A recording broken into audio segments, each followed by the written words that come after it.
Bonjour Michel Onfray. Bonjour. Bienvenue dans la matinale de CNews, philosophe et aussi cofondateur de cette revue Front Populaire qui est en kiosque actuellement, l'État profond, le vrai pouvoir à abattre. On va parler de la pandémie de coronavirus. De nouvelles mesures de restriction seront annoncées ce soir par le président Macron face à l'afflux de nouveaux cas et les nombres de malades hospitalisés cette semaine. Parmi ces mesures, il y a l'éventualité de la mise en place d'un couvre-feu à 20h dans les grandes métropoles en alerte maximum. Ça fait beaucoup de villes, Paris, Toulouse, Aix-Marseille, Grenoble, Lille, Lyon, Saint-Étienne, Montpellier. Qu'est-ce que ça vous inspire, Michel Onfray, un couvre-feu à 20h? Une réflexion sur l'état de la santé en France. Je pense que si on veut un peu, pas dire philosopher, mais enfin prendre un peu de hauteur, plutôt que de dire ponctuellement commentons la chose, comment en est-on arrivé là? Quand même ce mot-là, couvre-feu, on a entendu il y a quelque temps que c'était la guerre, une fois, deux fois, trois fois, plusieurs fois. On a un vocabulaire extrêmement martial, tout ça pour ne pas dire qu'on a détruit l'hôpital public français, on a détruit la santé française. Le bien public et l'intérêt général ne font plus la loi dans les hôpitaux. On sait très bien que c'est l'argent, c'est le marché qui fait la loi. On a fermé des lits, on a estimé, ça c'était sous Jospin, qu'il fallait un numerus clausus, mais qu'en même temps, plus on baisserait le nombre des médecins, plus on baisserait le nombre des malades. On se dit, enfin, il faut quand même, d'où sort-on pour penser une chose pareille? Puis après, il y a eu Roselyne Bachelot, puis après, enfin, tous ces gens qui finalement défendent Maastricht, c'est-à-dire l'argent qui fait la loi, le marché qui fait la loi, ont produit cet hôpital incapable de fonctionner, et comme l'hôpital est incapable de fonctionner, on nous dit, eh bien, vous restez chez vous comme des enfants punis à la maison. Donc on enferme les malades plutôt que de les soigner à l'hôpital. Voilà, on ne peut pas vous soigner, donc puisqu'on ne peut pas vous soigner, restez chez vous, et puis alors là, il va y avoir des amendes, il n'y a pas de problème. Il y a plein d'endroits, j'ai vu tout à l'heure votre journal, là, il y a plein de zones de non-droit à peu près partout, alors là, la police n'y va pas, mais en revanche, quand il va falloir traquer la grand-mère qui sort son caniche le soir, on va vérifier qu'elle est sortie 10 minutes après le couvre-feu, et elle aura une amende de 135 €. C'est-à-dire que pour vous, il y aura deux zones différentes, les zones où les gens respectent les lois, et puis les zones de non-droit déjà, où on sortira comme on veut. C'est évident, vous avez vu ce qui s'est passé cette nuit, c'est pratiquement tous les matins quand on se réveille qu'on découvre qu'il y a eu des coups de feu à Marseille et 2 jeunes filles qui sont tuées, qu'un policier a été blessé, grièvement blessé, qu'on lui a foncé dessus, que c'est quelqu'un qui n'avait pas de permis ou une voiture volée ou éventuellement les deux. Donc on sait très bien qu'on n'a pas les moyens de faire respecter la loi dans un certain nombre d'endroits de la République et que cette loi-là, la loi du couvre-feu qui sera probablement annoncée ce soir, ne sera pas plus respectée dans les banlieues et qu'on ne touchera surtout pas aux banlieues parce qu'il s'agit d'acheter la paix sociale et de faire de telle sorte que le petit business puisse continuer à exister. On a Darmanin qui roule des mécaniques, d'une part, et puis en même temps, comme dirait l'autre, on a le ministre de la Justice qui nous dit qu'il faut faire attention aux victimes, et surtout pas aux victimes, mais aux coupables, et que les coupables sont des victimes, enfin, la vieille logique, quoi. Mais néanmoins, le mot couvre-feu, il a une signification militaire. Est-ce qu'on est en temps de guerre? Est-ce que, encore une fois, quand on rapporte ce couvre-feu à ceux qu'on a pu vivre pendant les précédentes guerres, est bien approprié? Mais on est dans la métaphore filée, comme on dit à l'université quand on fait des études de lettres, c'est-à-dire on a démarré en disant c'est la guerre, c'est la guerre, c'est la guerre, donc quand il y a la guerre, il y a le couvre-feu, et puis il y a l'état de siège, et puis on peut très bien aller chercher tout le vocabulaire qui convient. C'est assez pénible de voir que l'impéritie du gouvernement, c'est-à-dire l'impéritie des gouvernements depuis Maastricht, se trouve cachée par des gens qui nous disent finalement de la police partout, de la répression partout, des amendes partout, en permanence. L'autre jour, j'avais oublié mon masque, je rentre chez un commerçant. C'est 750 €, je crois, l'amende pour un commerçant si vous rentrez parce que vous avez oublié votre masque chez vous. On se dit, mais là, c'est un État très policier. On aimerait bien que l'État soit très policier, là où il y a véritablement de la délinquance. Mais néanmoins, ce couvre-feu a marché en Guyane. Ça a réduit quasiment instantanément la circulation du virus d'un tiers. C'est la dernière solution avant le confinement, parce que c'est une éventualité aussi. Oui, mais on peut faire un confinement total et généralisé. Vous allez voir, ça va se calmer, ça va s'arrêter, mais ça ne peut pas être la solution. Je me souviens du gouvernement qui nous disait quoi? Tester, isoler, je ne sais quoi, tracer, voilà, tout ça c'était formidable. Et on allait résoudre le problème avec cette trilogie. Encore une fois, c'est un effet d'annonce. On n'a rien tracé, on n'a rien isolé, on n'a rien testé parce qu'on n'a pas les tests, on n'a pas les moyens. Les tests, on les a, il y en a même eu trop oui, c'est ça, mais testés. On teste, mais on nous dit en même temps, 70% des tests fonctionnent, les autres ça ne fonctionne pas. Donc si ça ne fonctionne pas, il faudrait recommencer, mais pourquoi est-ce que quand on recommencerait, ça fonctionnerait mieux? Enfin, on est dans un délire total. Quand vous dites les tests fonctionnent assez peu, mais faites-vous tester, mais vous aurez la réponse dans 8 jours. Pendant les 8 jours, vous allez pouvoir contaminer tout le monde, donc ça va pouvoir continuer, mais c'est foutraque, oui. Emmanuel Macron veut créer un électrochoc dans l'opinion. Est-ce qu'elle n'a pas eu assez d'électrochocs depuis le début du quinquennat? Mais c'est une technique de soin, l'électrochoc chez lui. C'est-à-dire qu'il y a un moment donné où on ne peut pas imaginer qu'un médecin arriverait tous les jours au boulot en disant électrochoc aujourd'hui, matin, midi et soir, je me relève la nuit, un petit coup d'électrochoc.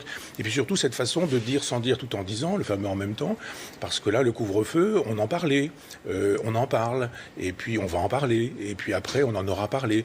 Et il n'y a que des annonces. C'est exactement la même chose avec Darmanin, ça ne va pas durer, tout le monde sera puni, il faut que ça cesse. Très bien, mais on a un gouvernement de la parole, on a un chef de l'État qui parle tout le temps, il est au pouvoir. Mais souvenez-vous, avec Mitterrand c'était ça, avec Chirac c'était ça, avec Sarko, avec Hollande, ils ont tous oublié qu'ils étaient élus, c'est-à-dire qu'ils ont du pouvoir, théoriquement. Dans une France qui ne serait pas maastrichtienne, on en aurait. Mais on a envie de leur dire, mais vous n'êtes pas en campagne, ça y est, vous êtes élus, vous avez les manettes. Alors faites, agissez, comportez-vous comme des présidents de la République en disant, je tranche, je vais faire ceci, je vais faire cela, plutôt que de dire, il faut occuper les médias toute la journée parce que les effets d'annonce font qu'il y a une espèce de présence multipliée ou démultipliée. On n'a pas besoin d'une présence, on n'a pas besoin d'une parole, on a besoin d'action. Mais qu'est-ce que ça dit aussi, cet état, ce couvre-feu, ce confinement éventuel, de l'état de notre société, de notre rapport à la recherche, à la science, à la mort aussi? Ça questionne. Oui, bien sûr que ça dit beaucoup de choses. C'est-à-dire, regardez cette magnifique personne qui a inventé les ciseaux génétiques et qui a eu le prix Nobel. Prix Nobel de chimie. De médecine. De médecine, non, pas un prix Nobel. Chimie. Chimie, oui, peut-être. Eh bien, on dit, elle est française, mais elle a quitté la France. C'est-à-dire la recherche n'existe plus, on ne met plus d'argent dans la recherche aujourd'hui. D'ailleurs, je me demande où on met de la recherche, où on met de l'argent, parce que je veux dire, les impôts, on en paie beaucoup, tout le monde en paie, les impôts indirects, ce sont des impôts.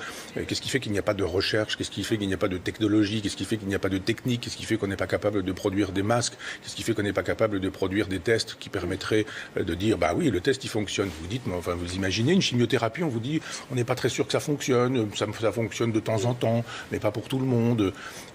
Ça dit effectivement qu'on est dans un état incroyable. Le marché ne peut pas faire la loi. C'est la grande leçon. Le marché ne peut pas faire la loi. Mais tout ça, c'est pas la faute de Maastricht, encore une fois. Mais bien sûr que si. C'est-à-dire qu'avant Maastricht, on avait la possibilité d'agir déjà sur notre monnaie.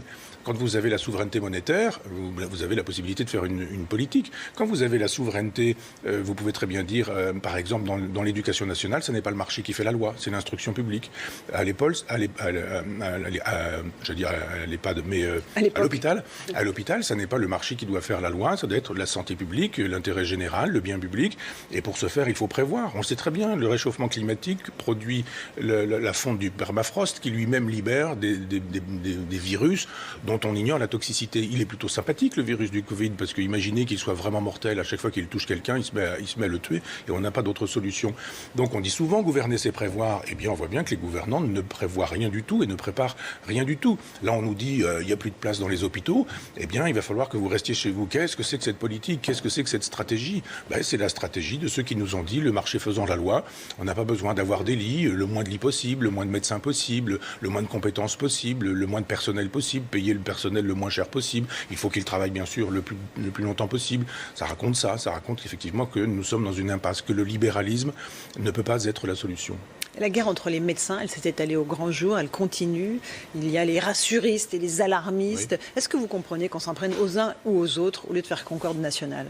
On ne peut pas faire concorde nationale. Moi, par exemple, je suis philosophe, je ne suis pas médecin, je ne dispose pas de recherche de première main. Donc, je suis obligé de penser les informations qu'on me donne. C'est le travail qu'on fait la plupart du temps. Et là, vous vous dites, on vous donne une information, on vous en donne une autre, elle est contradictoire, une troisième, elle est contradictoire. On sait très bien que c'est Canguilhem qui disait que la médecine était un art au carrefour de plusieurs sciences. N'oubliez pas le mot art. C'est-à-dire, il y a des artistes qui sont moins doués, il y a des gens qui sont franchement nuls. Et quand vous avez des gens qui arrivent en disant, mais regardez, j'ai apporté des schémas, regardez la courbe, regardez les chiffres. Mais on fait dire ce qu'on veut aux chiffres, de sorte que c'est très bien les chaînes d'information continues, mais il faut en permanence avoir des invités. Donc on invite tout le monde. Et quand vous avez 10 médecins, vous avez 10 avis. Vous n'avez pas la vérité, vous avez une lecture, un avis, puis quelqu'un qui va être du côté du gouvernement et qui va estimer que le gouvernement a toujours raison, quelqu'un qui sera contre le gouvernement et qui estimera que si le gouvernement donne des chiffres, ils sont faux, ils sont faussés, etc. On est dans ce qu'on appelle l'ère de la post-vérité. C'est-à-dire c'est difficile de se faire un jugement parce qu'aujourd'hui on ne sait pas si ça repart, si ça ne repart pas, si c'est dangereux, si ça n'est pas dangereux, si le virus a muté et s'il est plus dangereux ou s'il est moins dangereux. Jadis, on nous a dit qu'il avait muté et qu'il était moins dangereux. On nous donne des chiffres en nous expliquant que la mortalité est moindre, sauf que les chiffres prennent en considération des chiffres qui étaient des chiffres partiels il y a 3 ou 4 mois, et on se dit mais ça ne peut pas être une donnée exacte. Donc toutes les vérités étant possibles et pensables, il n'y a plus aucune vérité. Et je comprends qu'un chef de l'État puisse être perdu, parce que si vous devez trancher, il vous faut avoir les moyens de pouvoir trancher. Si vous avez un comité consultatif et qu'il vous donne 10 avis, vous en créez un autre, ce qu'a fait Macron 3 semaines plus tard. Vous avez multiplié par 2 vos difficultés. Et je pense qu'aujourd'hui, plus personne ne sait ce qu'il en est. C'est ça la leçon. Et les Français dans tout ça, parce que si nos dirigeants sont perdus, on imagine bien que les Français ne s'y retrouvent pas non plus. Il faut qu'ils fassent appel à leur bon sens. Le bon sens ne suffit pas, parce que quand vous êtes restaurateur, par exemple, ou quand vous tenez un bar, je ne parle pas de ceux qui ont des boîtes de nuit, qu'est-ce que vous faites avec votre bon sens ? Vous imaginez des boîtes de nuit dans lesquelles on dit il faut respecter les gestes barrières, donc vous dansez, mais vous avez un masque, vous avez du gel, vous ne touchez personne, et puis vous avez le droit de danser, mais il faut que vous ayez 4 mètres carrés autour de vous. Ça n'a aucun sens. Le bon sens ne peut pas fonctionner ici. Ce qui aurait fonctionné, moi je suis un défenseur du bon sens, ça aurait été un bon sens présidentiel. Alors là, il faut reprendre l'histoire en expliquant que fin janvier, moi je l'avais dit, donc je n'étais pas chef de l'État, mais on aurait pu être beaucoup plus prudent à cette époque-là, qu'en mars, par exemple, le chef de l'État nous disant « mais moi je continue avec mon épouse à sortir, nous allons au théâtre, nous allons au cinéma ». Il aurait fallu être beaucoup plus prudent à cette époque-là, et puis il aurait surtout fallu remettre en route une machine technologique. Je veux dire, il aurait fallu produire en quantité. Moi je viens de Normandie, il y avait une petite boîte qui fabriquait des tests qui permettaient d'avoir des réponses immédiates. Je l'ai fait savoir 1 ou 2 fois. Je pense qu'un chef de l'État devrait savoir ce genre de choses. Et il aurait dû dire, on y va plein pot là-dessus. Et puis, on donne de l'argent, on va aider, on va multiplier les masques. On était en train de demander aux Chinois de nous vendre des masques pour les choses qu'ils nous avaient envoyées. Enfin, ça va un peu mieux aujourd'hui sur la question des masques. Sur le vaccin, est-ce que c'est un écran de fumée, le vaccin ? On nous dit que ça va être le remède à tout. En réalité, une fois qu'on aura le vaccin, nos hôpitaux seront toujours dans le même état. Ça dépend, si le vaccin il y a. Voilà. Si vous avez un vaccin, si vous avez un sérum, moi je crois au vaccin d'abord. On est dans une période aussi où vous avez des gens qui sont contre le vaccin, ça devient un peu n'importe quoi. Moi j'ai appris Pasteur à l'école et on m'a expliqué comment ça fonctionnait, comment on inoculait le virus, comment la maladie du moins, comment le corps se défendait, etc. Donc on se dit mais ça existe, mais aujourd'hui vous avez une espèce de tel processus industriel que je ne connais pas, mais je veux dire c'est assez compliqué. On dit vous avez des essais, des pré-essais, des post-essais, des vérifications d'essais, des hypothèses, etc. Puis des essais de ceci, puis des essais de cela, puis on dit on a le temps. Et là on est dans une urgence. Alors on bricole, on se dit bon Covid-19, c'est qu'il y en a 18 précédemment, on va voir comment cela fonctionne. C'était juste l'année 2019. C'était 2019, c'était l'année. Voilà, c'est ça. Enfin de toute façon il y en a eu d'autres. Je crois que le STRAS fait partie des Covid, si je comprends bien. Enfin, eh bien vous dites ça a existé, ça a été soigné avec des médicaments dont on sait comment ils existent, donc on peut les reprendre là où ils sont, et puis faire de telle sorte qu'ils puissent être reprécisés pour la maladie qui est celle-ci. Donc moi j'y crois, je pense qu'on peut aller très vite, simplement si on se dit on est dans un état d'urgence, là pour le coup, continuons la métaphore militaire, et dans la métaphore d'urgence, on se débrouille pour dire rebricolons quelque chose, qu'a essayé de faire le professeur Raoult en son temps. Et je pense qu'on devrait pouvoir aussi, mais là aussi, si on avait une recherche digne de ce nom, je crois savoir qu'à l'Institut Pasteur à Lille, quelque chose va dans ce sens-là, on peut... travaille sur une molécule déjà existante qui pourrait fonctionner sur et on peut brûler les étapes parce que je pense qu'il y a urgence. Un mot de la police, le ras-le-bol des policiers, l'exaspération des policiers. Chaque jour, on en a encore eu un exemple cette nuit à Savigny-sur-Orge. Un policier a été percuté par une voiture volée. Il y a eu Herblay, 2 policiers gravement blessés, Champigny-sur-Marne.